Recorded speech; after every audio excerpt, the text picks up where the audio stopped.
Hey friends, so you want to send me a photo of your eyes and I'm going to show you how. Step one, smile. It's a beautiful day to be alive. Step two, open up the camera app on your phone. Zoom in to 2 times, no more. Go to your settings, enable flash. So those are the most important parts. Now, if you have a friend, you can have them shoot the photo for you. If you're alone, then you can do it this way. So you go to your mirror and you want to use the back facing camera, not the selfie camera. So back facing camera, and then you can use the mirror to help you frame. You want to get the camera as close to your eye as best as you can without it going blurry. And so you can lean into the mirror if you need to just get a better view of your screen. But just look past the phone into the mirror to see the screen, focus, and then give your eye a little fry with the flash there.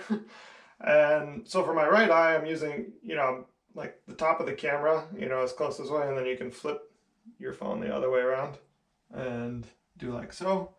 Get your other eye, same thing, get as close as you can without it being blurry. Snap the picture. Great. So that's how you do that. I'm going to turn the flash off now.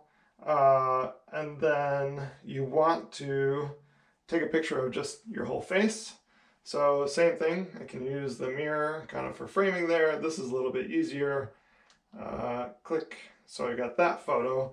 And then now, just for example's sake, I'm gonna take a selfie camera picture of my eye and we'll do a side-by-side comparison so you can look at those afterwards. So this is like way harder to frame. I'll try and okay, something like that. So let's look at those. Okay, so we're gonna take a closer look at those photos inside the computer now. So these are the clearer ones, the 2 times zoom and the flash.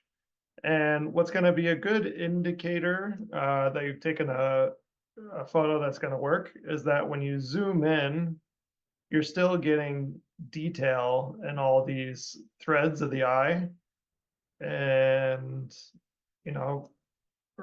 right about here where the iris is filling the whole screen, and you can still see all that detail. That's a pretty good photo.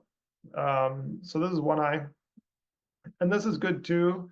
The angle of my face and where the camera is in relation to how I'm looking. So you'll see in this photo, I was looking down a little bit, and so the eyelashes are kind of in the way. And this one came out a little bit darker.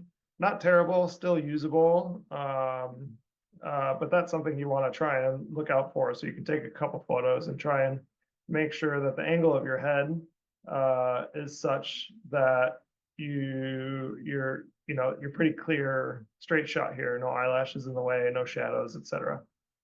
But there's still plenty of detail in here, and there's still plenty of information to pick up from that.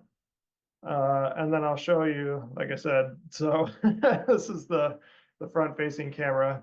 And if you zoom in, I mean, there's just nothing to see here. And this one was out of focus, but even if we go to something like, this part of the picture is in focus and you zoom in, you can see how you can't really tell like the individual, even like the hairs on my head, it's just like a blur, a blob.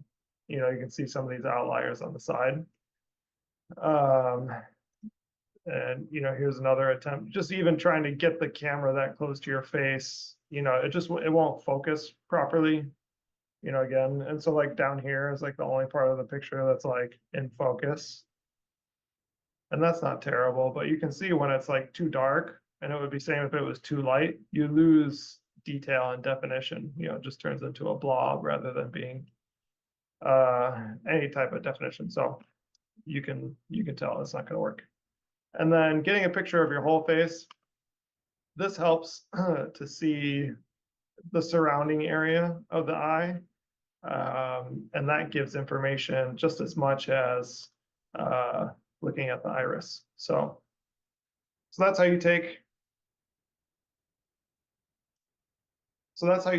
high quality photos of your eyes. So I can do an Ayurvedic iridology analysis in conjunction with our consultation together. Thanks so much, and I look forward to seeing your photos.